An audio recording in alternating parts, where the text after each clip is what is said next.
مہرین دھیمی آواز میں اپنی بات کہہ رہی تھی، جبکہ فائز ایسی سنجیدہ صورتحال میں بھی اس کے اتنے گاڑے اردو لغت کے لفظوں کے استعمال پر غور کرنے میں مصروف۔ ڈاکٹر، تمہارے دماغ پر تو چوٹ نہیں لگی؟ اتنی اچھی اردو، واہ یار، بڑی خوشی ہو رہی ہے قسم سے۔ فیاض نے حیران نظر سے اس کو دیکھتے کہا، آواز میں بھی واضح حیرانگی تھی، جیسے وہ سچ میں یقین نہ کر پا رہا ہو اس سب پر۔ مہرین کے لبوں پر اس کے تاثرات دیکھا بے احتیاط مسکراہٹ ابھرا، جس کو اگلے ہی لمحے اس نے ضبط کیا اور لب بینتی اس کے سامنے سے اٹھ کھڑی ہوئی۔ تم لائق ہی نہیں کہ تمہارے ساتھ تمیز سے بات کی جائے، اٹھو اور دفع ہو جاؤ یہاں سے۔ اس کے اٹھتے دیکھ فیاض بھی اس کے مقابل کھڑا ہو گیا۔ مہرین کے غصیلے لہجے پر اس کو کوئی فرق نہ پڑا، ہنوز ڈیٹھ بنا مسکرا رہا تھا وہ۔ تمہیں ساتھ لے کر جانا ہوگا، مجبوری ہے۔ اس کی طرف دیکھنے سے گریزا وہ کندھے اچکا کر کہتا سائڈ ٹیبل کی جانب بڑھ کر وہاں پڑی اس کی چیزیں سمیٹنے لگا۔ کیا مجبوری ہے؟ مہرین نے تیوری چڑھا کر مارون جیکٹ میں ملبوس اس کی چوڑی پشت کو دیکھا۔ فیاض اس ہی لمحے اس کی جانب بڑھا۔ مہرین اس کے یوں اچانک مڑنے پر سٹپٹا کر 2 قدم پیچھے ہوئی تھی۔ تمہارے گھر کو پوری طرح مسمار کر دیا گیا ہے، تم کچھ دن میرے فلیٹ میں رہو گی جب تک میں ہمارے گھر کا بندوبست نہیں کر لیتا۔ وہ سنجیدگی سے کہتا بیڈ کے نیچے پڑے چمڑے کے سیاہ ٹریولنگ بیگ اٹھا کر بیڈ پر رکھتا، ہاتھوں میں تھامی میڈیسن اس میں ڈالنے لگا۔ تمہارا فلیٹ ہمارا گھر کیا؟ تم پاگل ہو؟ سمجھ نہیں آتا تمہیں میں کیا بول رہی ہوں؟ ہاں؟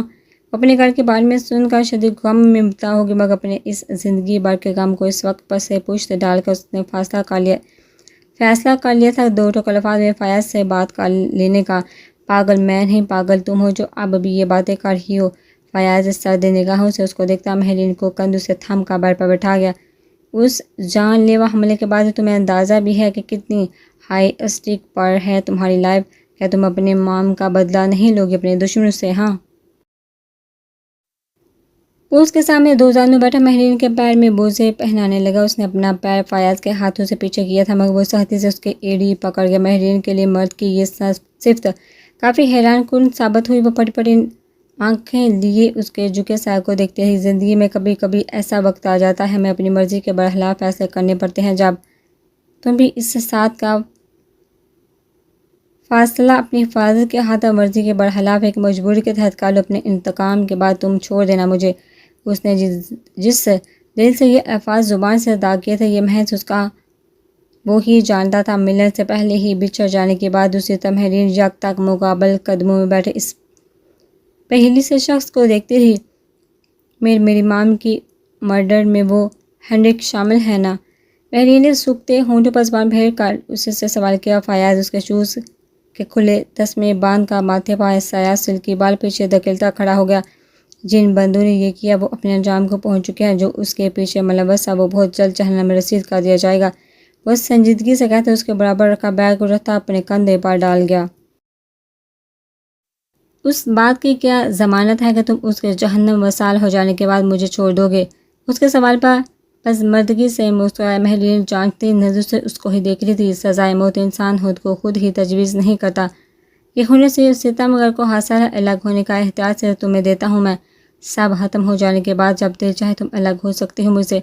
اس پاٹ انداز میں کہتا مہرین کی جانب دیکھنے سے بارہا گریز کر رہا تھا، مگر مہرین ان سیاہ چمکتی آنکھوں میں سرخی بانپ گئی۔ کیا صرف نکاح ہی میری حفاظت کا آخری حل ہے؟ کیا تم کچھ اور نہیں کر سکتے؟ مہرین کو اچھے دل کا انسان لگا۔ اس کی باتوں سے صاف ظاہر تھا کہ وہ اس سے محبت کرنے لگا ہے، تبھی وہ اس کے جذبات کو ہوا دے کر بعد میں اس کو دکھ سے روشناس نہیں کروانا چاہتی تھی۔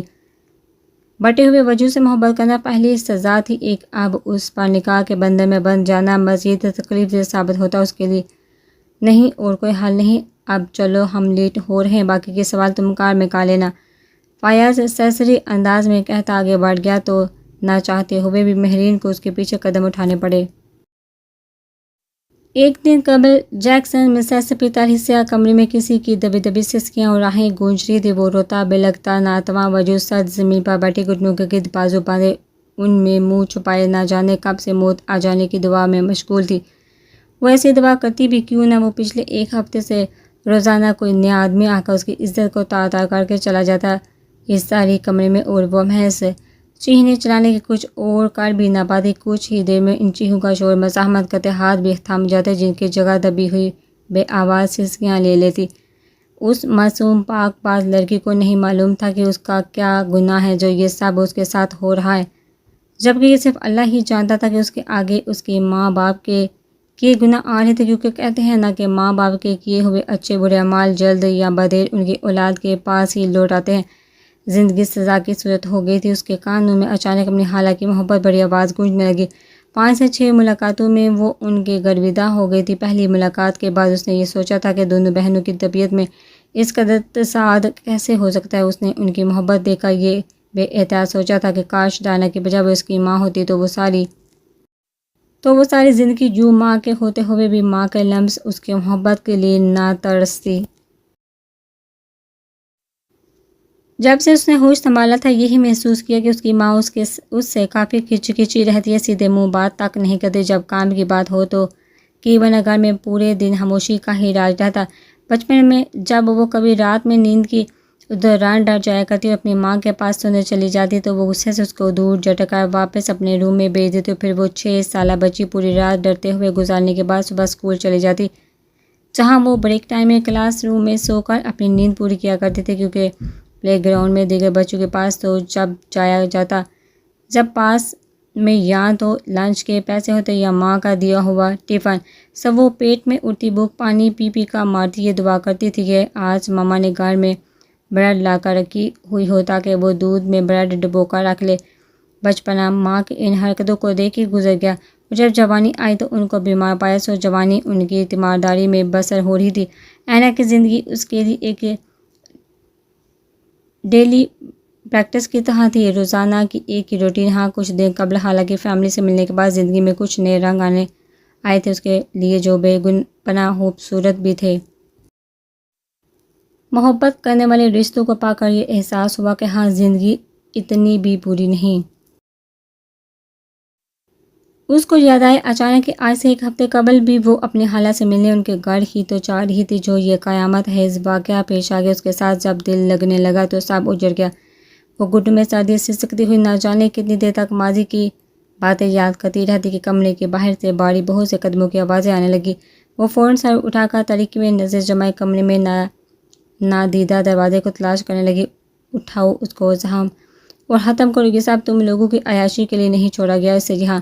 دروازے کے کھلتے ہی کڑاہٹ سرد آواز آئی، وہ آواز جو اس کے خونی رشتے کی تھی، وہ آواز جس کو وہ ہزاروں لوگوں میں بھی پہچان لیتی، مگر پھر بھی اس نے یہ سب اپنا وہم مانا۔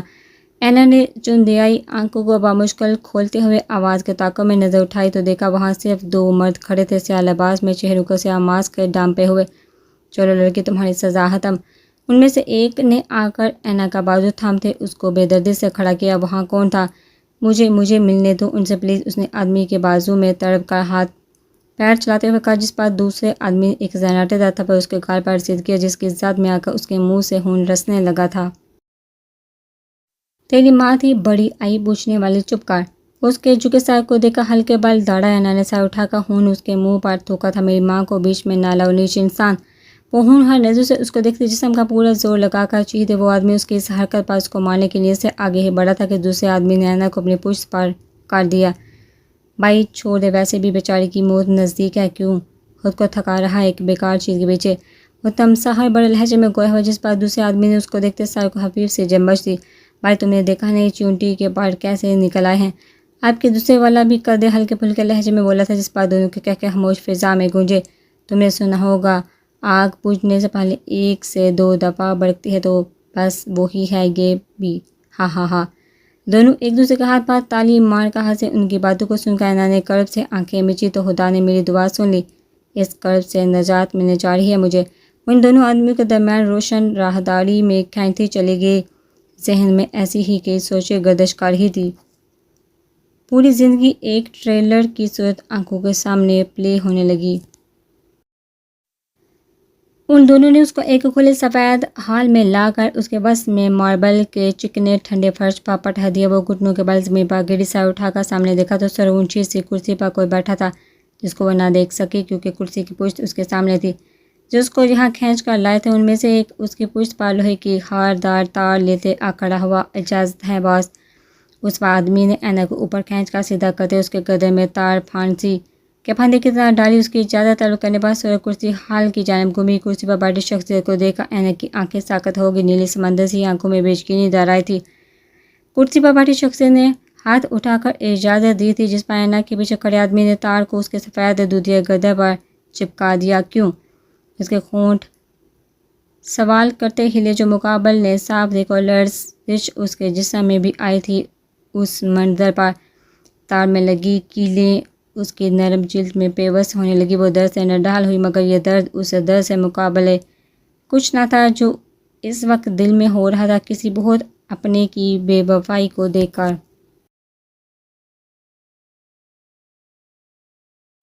جسم سے روح نکلنے کے وقت بھی اس نے کوئی مزاحمت نہ کی، کیونکہ مزید اس بے رحم دنیا کا وہ حصہ بننا چاہتی ہی نہ تھی. آنکھیں بند ہوگی ہمیشہ کے لیے، جن میں سے ایک آخری بار آنسو کا قطرہ بے مول ہوتا گال پر پھسلا، جس کے ساتھ ہی روح بھی آسمانوں پر کوچ کر گئی. سانسوں کی ڈور ٹوٹ گئی تھی اور اس بے وفا دنیا سے رشتہ بھی. کرسی پر بیٹھی شخصیت نے آنکھیں ضبط سے میرتے ہوئے گہری سانس ہوا کا ثبوت کی اور اپنی جگہ سے کھڑے ہو کر وہ راہداری کی جانب بڑھ گئی.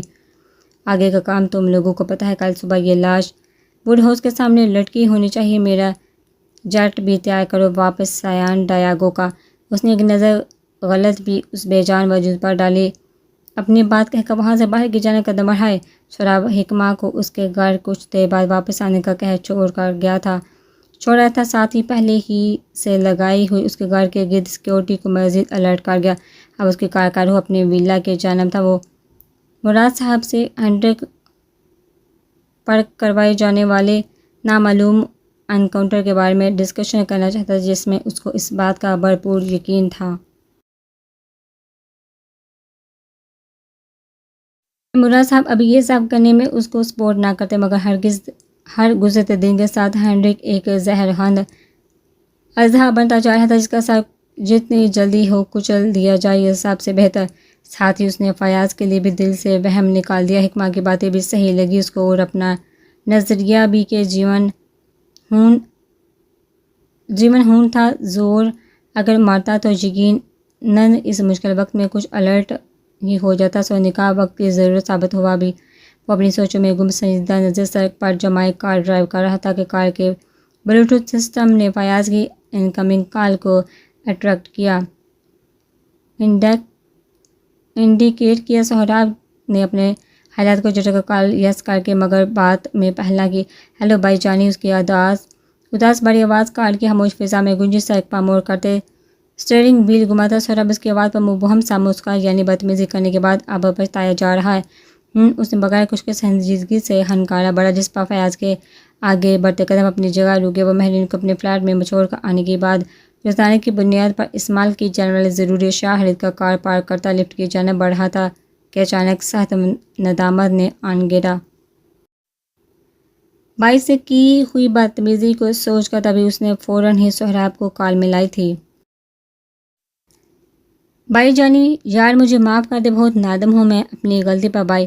وہ باقاعدہ رونے کو آ گیا. سہراب نے لب بھینچے تھے اس کی اونچی آواز کو یاد کر کے. وہ تو اس وقت ہر ایک کی جان کو ہتھے لحق تھا، ورنہ وہ صحیح مزہ چکا تھا. اس کو کتنا بہتر ہو اگر انسان غلطی کرنے سے پہلے ہی سوچ لے. معافی مانگنے کی نوبت ہی نہ آئے پھر، اور نہ ہی ندامت کی. سہراب کی سنجیدہ آواز گاڑی میں گونجی، جس پر فیاض کے جبرے احساس ندامت سے بھیج گئے تھے. خیر. دوسری طرف مستقل خاموشی سن کر وہ ایک بار پھر بولا، کدھر ہو تم اس وقت؟ سہراب نے اس سے استفسار کیا، جس پر فیاض نے اس کے قدر نارمل انداز میں سوال کرنے پر سکون کا سانس لیا تھا. میں اپنے فلیٹ میں جا رہا ہوں، گروسری کر کے آیا تھا ابھی. مہرین کا ذکر کیے بغیر اس نے بتایا. ٹھیک ہے، گروسری فلیٹ میں رکھو اور گھر پہنچو. مجھے کچھ ضروری باتیں کرنی ہے تم سے اور گرینڈ با سے بھی. مہرین کو ساتھ ہی لے آنا اپنے. سہراب نے اپنی بات کہہ کر کال کاٹ دی اور اب وائس کمانڈ سے فیضان کو کال لگائی تھی. جبکہ فیاض کچھ دیر تو پارکنگ ایریا میں ساکت و جامد کھڑا رہا اور پھر جیسے اچانک ہوش آیا تو گروسری بیگز ہاتھ میں تھامے ہی وہ ہوا میں اچھل گیا تھا. یاہو. اس کی پرجوش خوشی سے بھرپور آواز سنسان پارکنگ ایریا میں گونجی، جس کے بعد گروسری کرنے کی آواز بھی ساتھ ہی آئی تھی. اور یار حد ہے. وہ اپنے پیروں میں گرے سیب اور انار کو دیکھ کر شدید بدمزہ ہوتا جھکا ان کو سمیٹتے واپس ہاکی بیگ میں ڈالنے لگا. لرام فردان کو ہوش جب آیا جب فرشتے کے اس کے پیچھے گرنے کی زوردار آواز فضا میں گونجی. وہ بے احتیاط پیچھے کی جانب بڑھتا تو دیکھا وہ منہ کے بل زمین پر گری تھی۔ فرشتے نہیں وہ ہنسیانی ہو کا ہلکے بل چہرہ فرشتے کی طرف جھکا۔ جان تو اب نکلی جسم سے اس کی، پہلے تو محض سکوت طاری تھا۔ میری جان نہیں، ایسا مت کرو پلیز۔ فردا نے فرشتے کو اپنے مقابل پلٹ کر آنکھوں کے سامنے کیا تو دیکھا وہ مکمل بے ہوش ہو چکے تھے۔ اس نے فرشتے کے زرد پڑتے گالوں پر ہاتھ پھیرا تو ایسا لگا گویا ٹھنڈی برف کی سلیٹ کو چھو لیا ہو۔ مر جاؤں گا میں تمہارے بغیر فرشتے، پلیز آنکھیں کھولو۔ فردان اس کے زرد چہرے کو اپنے گھٹنوں پر رکھنے کے بعد اس پر جھکتے ہوئے دیوانہ وار اس کو چومنے لگا کہ بعض کسی طرح اپنے جسم کی حرارت اس میں اتار دے۔ فرشتے کے رخسار، اس کا ماتھا، فردان کے جاں بجا محبت پر لمس پر کچھ زندگی کے اپنے اندر رمق لاتا سرخی مال ہونے لگا تھا۔ جا میرے خدایا تیار شکر۔ فردان نے کان اس کے ہونٹوں کے پاس لے جا کر سانسوں کو واپس معمول پر آتے دیکھ سکھ کا سانس لی۔ اس نے اگلے ہی پل احتیاط سے اس کے بے سود وجود کو اپنے مضبوط بازو کے حصار میں سمیٹا اور کوش کے جانب بڑھ گیا۔ پرنس اس کو مسلسل فکر مندی سے دیکھتے اس کے آگے پیچھے گھوم رہا تھا۔ فردان نے جھکا فرشتے کو کوچ پر لٹایا، خود دو زانوں وہ اس کے سامنے بیٹھ کر فرشتے کے ہاتھ اپنے ہاتھوں میں تھام کر رگڑنے لگا تاکہ وہ سر سے واپس گرم ہو جائے۔ یقین وہ باہر نظر آتے منظر کی تاب نہ لاتے ہوئے بے ہوش ہوئی تھی۔ منظر تھا بھی تو اتنا روح لرزا دینے والا۔ وہ مضبوط اعصاب کا مالک تھا، وہ سب یوں اچانک دیکھ ششدر رہ گیا تھا۔ وہ تو پھر معصوم رحم دل لڑکی ٹھہری۔ میں سمجھتا تھا محبت کرنا مشکل ہوگا، مگر کرنے کے بعد اس نتیجے پر پہنچا ہوں کہ محبت کا لینے کے بعد اس کی حفاظت کرنا زیادہ مشکل ہے۔ کاش میں تمہیں یہاں لایا ہی نہ ہوتا تو یہ سب آج نہ ہوتا تمہارے ساتھ، نہ تم اتنی چھوٹی عمر میں روح کو جھنجھوڑ دینے والا منظر دیکھتی۔ آخر تمہارا قصور ہی کیا تھا جو تم نے یہ سب برداشت کیا؟ مجھ سے منسلک ہو کر محض غصہ، دکھ اور حسارے ہی تمہارے مقدر میں آئے۔ اچھی لڑکی۔ کچھ دیر لب دانتوں میں سختی سے بینچے وہ فرشتے کے سامنے بیٹھا رہا۔ وہ جی بھر کر اس کو دیکھے ہی جا رہا تھا۔ دماغ میں بہت سی منفی سوچیں گردش کرنے لگی جن کو جھٹکا کر وہ اچانک کھڑا ہوا۔ باہر لڑکی ایک بے قصور کی لاش جس کو محض گناہ گار لوگوں کی اولاد ہونا تھا، اس کو سپرد حق بھی تو کرنا تھا۔ فردان کو زندگی امتحان بننے لگی تھی اس کے لیے۔ وہ شکستہ حال اپنی جگہ سے کھڑا ہوا۔ پرنس سے تم یہاں ہی بیٹھو گے، اپنی دوست کے پاس میں آیا کچھ دیر بعد ہوگی، یاد رکھنا ہلنا مت یہاں سے۔ فردان کی بات پر پرنس الرٹ ہوتا فرشتے کے برابر کھڑا ہو گیا، جس کو دیکھ اپنی تسلی کا لینے کے بعد وہ کچن کی جانب بڑھا۔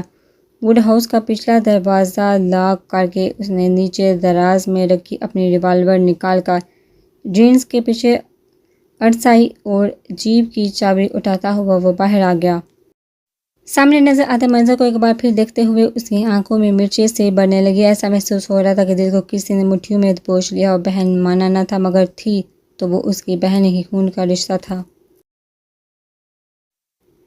اس کو اپنی غلطی کا شدید احساس ہوا کہ کاش وہ اس دن نینا کو اپنے گلے سے لگا لیتا۔ وقت گزر گیا، لمحے ریت کی مانند ہاتھوں سے پھسلتے چلے گئے، اور اب ان کی جگہ کیا بچا؟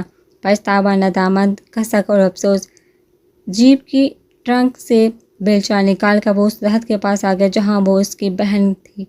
ضبط کے انجام مراحل سے گزرتے ہوئے اس نے درخت کے عین نیچے ایک گڑھا کھودنا شروع کر دیا، جس کے بعد اس نے بیلچہ سائے پر رکھا۔ زندگی میں پہلی بار کانپتے ہاتھوں کے ساتھ نینا کی ٹانگیں تھامتے ہوئے اس کو نیچے اتارا۔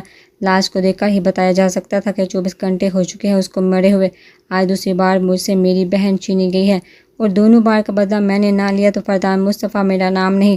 فردان نے اینا کی کھلی بے جان آنکھوں پر ہاتھ رکھتے ہوئے ان کو بند کر دیا اور اینا کو مٹی میں لٹا دیا۔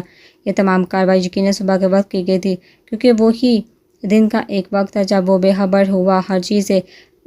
گڈھے سے کچھ دور دو زانوں بیٹھ کر وہ کچھ دیر لب بینچے اینا کو دیکھتا رہا۔ دماغ میں جس شخص کا خیال تھا کہ وہ ہی اصل دشمن ہے، یہ دیکھنے کے بعد دل نے واپس اس شخص کو قطعی مجرم ماننے سے انکار کر دیا، کیونکہ ایسا ناممکن ہی تو تھا۔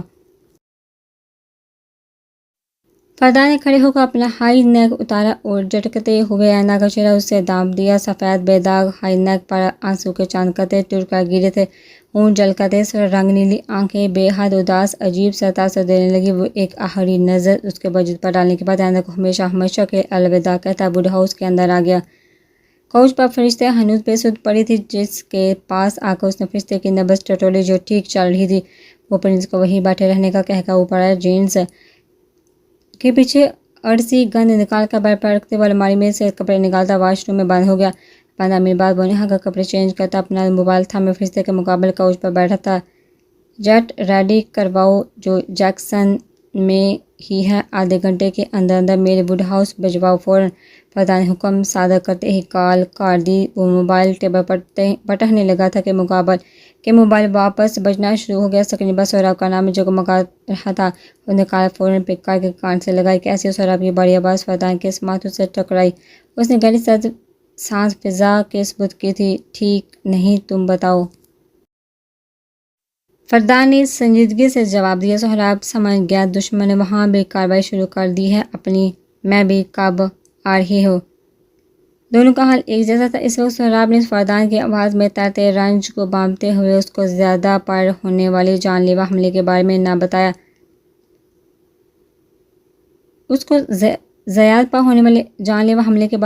بتایا. ورنہ سمیر صبح ہی سہراب کو اس سب سے آگاہ کر چکے تھے جس پر اس نے سمیر سے کہا کہ وہ بھی کسی کو یہ بات نہ بتائیں.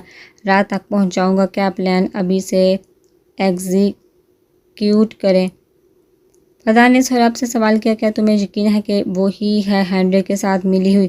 سہراب کے سوال پر وہ لمحہ بار کو ٹھہرا. پریس کانفرنس کو دیکھنے کے بعد میرا شک یقین میں بدل گیا تھا اور اس پر مہر ہینری کے پاس آنے والی کالز نے لگا دی جن میں آواز کو وائس